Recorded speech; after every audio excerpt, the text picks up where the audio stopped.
Bago'y talagang bagong hepe ng Philippine National Police, mas nakilala muna si Police Major General Nicolas Torre III na mga taong malalapit sa kanya sa lugar na kanyang pinanggalingan.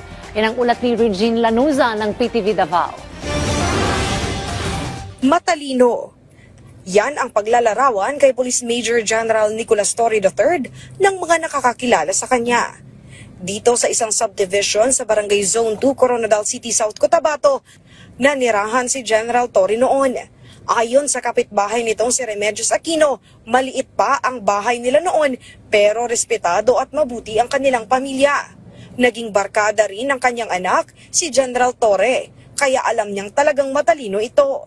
Bata pa lang ay gusto na nitong may marating sa buhay. Gumraduate itong valedictorian sa Notre Dame of Marbel. Magandang mga pamilya. Nagsisimba kong linggo. Mababait sa mga kapitbahay. Actually, nung lumipat sila sa Iloilo, yung mga gamit nila, pinahingi na lang nila sa kapitbahay yan sa likod.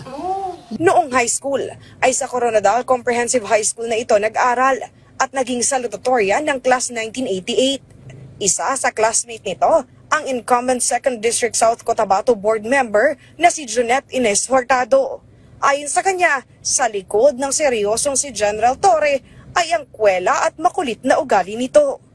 Noong high school pa lang ay kadalasan siyang tinutokso at kinukulit. Pero si General Torre rin ang gumagawa ng kanyang math assignment.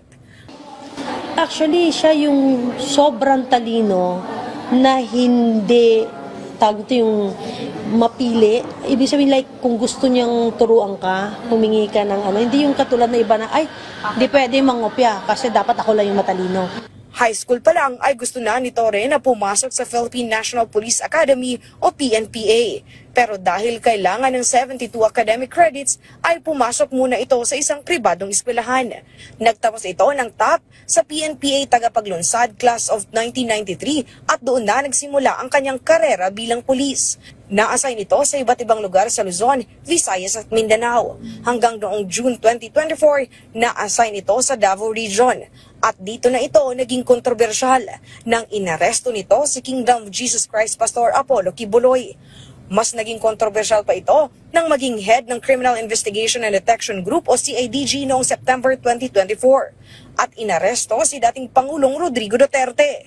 Sa kabila nito ay nagpatuloy pa rin ito sa serbisyo at ngayon nga ay inappoint ni Pangulong Ferdinand Marcos Jr. bilang bagong PNP chief. Kaya naman, naging proud at masaya ang kanyang mga kababayan sa South Cotabato. Congratulations to General Nicolas Torre.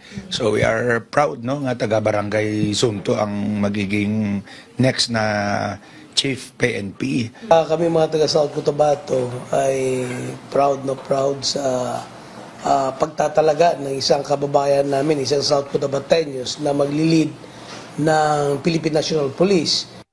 Inaasahan ang pag-upo nito bilang kapalit ni PNP Chief Police General Romel Francisco Marbil ngayong June 2. Regine Lanuza para sa Pambansang TV sa Bagong Pilipinas.